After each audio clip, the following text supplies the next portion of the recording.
Hello everyone. Today we discuss a physics topic which is used NEET and JEE.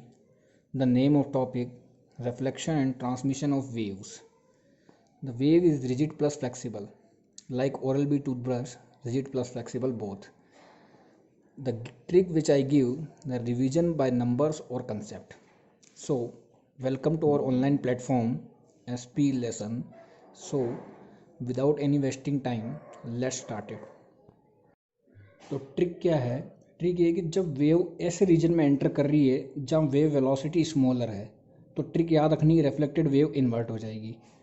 और जब wave ऐसे reason में enter कर रही है जहाँ वेव वेलोसिटी ज़्यादा है, रिफ्लेक्टेड वेव इन्वर्ट नहीं होगी। और तीसरी सबसे बेस्ट ट्रिक, ट्रांसमिटेड वेव कभी भी इन्वर्ट नहीं होगी। अब इसको अप्लाई करके देखते हैं डायग्राम में कैसे होगा। अब पहले डायग्राम को देखिए, इसमें हैवियर स्ट्रिंग एरी और हल्की या लाइटर स्ट्रिंग एरी। तो अब चूंकि क्या हुआ कि इसमें हेवी स्ट्रिंग में वेव वेलोसिटी, जिसको अपन बोलते हैं √T/μ, tension divided by mass per unit length, कम है। और जिसमें वेव वेलोसिटी कम है, हमने ट्रिक देखा, उसमें क्या होगा, रिफ्लेक्टेड वेव क्या हो जाएगी, इन्वर्ट हो जाएगी। तो ये रिफ्लेक्टेड वेव जो है वो इन्वर्ट हो गई। दूसरा केस क्या होता है कि जब लाइटर स्ट्रिंग एंटर कर रही है तो हल्की डोरी है, तो हल्की डोरी में क्या होगा, वी वेलोसिटी ज़्यादा होगी, जिससे क्या होगा, हमने ट्रिक पढ़ी कि अगर वेव ऐसे रीजन में एंटर करी जहाँ वी वेव ज़्यादा है तो रिफ्लेक्टेड वेव कभी भी इन्वर्ट नहीं होगी। आप देख सकते हैं इसमें इन्वर्ट नहीं हुआ है और इसमें इन्वर्ट हो चुका है।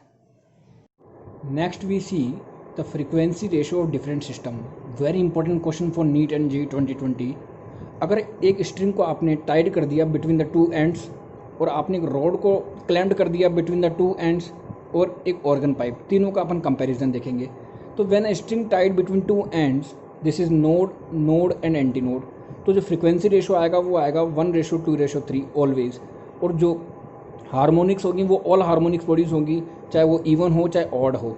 इसी तरह से अगर आपने एक रॉड को क्लैम्प्ड कर दिया दो एंड्स के बीच में, तब भी जो फ्रीक्वेंसी रेशो आएगा वो 1:3 आएगा, और उसमें भी ऑल हार्मोनिक्स होंगी, चाहे वो इवन हो चाहे ऑड हो।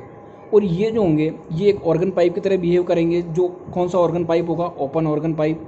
ये नोड, ये एंटी नोड और ये एंटी नोड, उसमें भी फ्रीक्वेंसी रेशो आएगा 1, 2, 3, और ऑल हार्मोनिक्स पॉसिबल होंगी, चाहे वो इवन हो चाहे ऑड हो।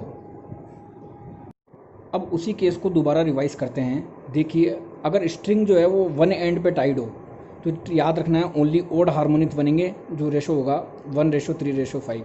सेम चीज़ रॉड के लिए अप्लाई करो। अगर वो एक ही एंड पर क्लैम्प्ड हो तो भी ओनली ऑड हार्मोनिक्स बनेंगे, वो होगा 1:3:5 फ्रीक्वेंसी रेशो।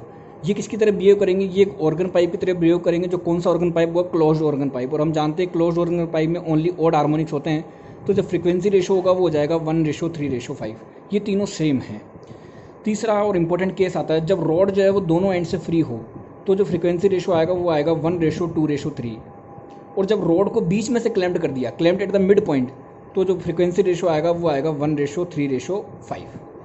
तो अगर आपको ऐसी किसी भी चैप्टर की ट्रिक्स चाहिए, प्लीज़ से in the comment box and like, subscribe and share this channel. Thank you.